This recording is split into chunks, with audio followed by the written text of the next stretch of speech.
অনেক দিন আগে সবুজ পাহাড় আর ঘন জঙ্গলের মাঝে ছিল এক সুন্দর রাজ্য সোনারপুর।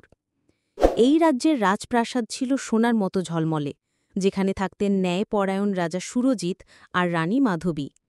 তারা খুবই দয়ালু ছিলেন, কিন্তু তাদের সবচেয়ে বড় দুঃখ ছিল তাদের একমাত্র মেয়ে রাজকুমারী নন্দিনী ছোটবেলায় হারিয়ে গিয়েছিল। রাজ্যে প্রতি বছর এক বিশেষ পূজা হতো, যেখানে দেবীর কাছে প্রার্থনা করা হতো যেন রাজ্য সুখে শান্তিতে থাকে। সেই পূজার দিনেই রাজা ঘোষণা করলেন, যে কেউ রাজকুমারী নন্দিনীকে খুঁজে এনে দিতে পারবে তাকে আমি অর্ধেক রাজ্য আর অমূল্য ধনসম্পদ উপহার দেব। ঠিক তখনই এক সাহসী যুবক অরিন্দম শুনল রাজ্যের ঘোষণা। অরিন্দম ছিল দরিদ্র, কিন্তু তার ছিল দারুণ সাহস আর সততা। সে ঠিক করল জঙ্গলে যাবে, কারণ শোনা যায় রাজকুমারীকে এক দুষ্টু জাদুকর অপহরণ করে জঙ্গলের গভীরে লুকিয়ে রেখেছে।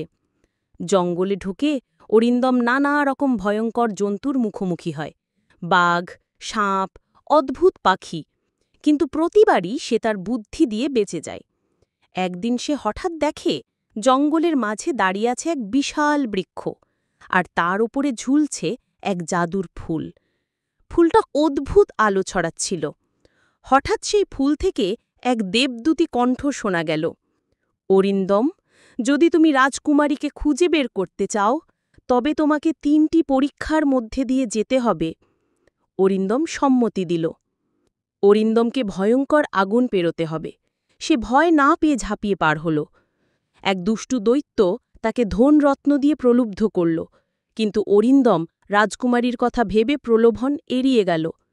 অবশেষে তাকে এক কুয়াশার প্রাসাদে নিয়ে যাওয়া হল, যেখানে শত শত কন্যা রাজকুমারীর মতো সাজানো ছিল।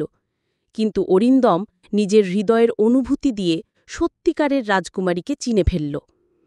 অরিন্দম রাজকুমারী নন্দিনীকে মুক্ত করে প্রাসাদে ফিরিয়ে আনল। রাজারানী আনন্দে কেঁদে ফেললেন। পুরো রাজ্যে উৎসব শুরু হল।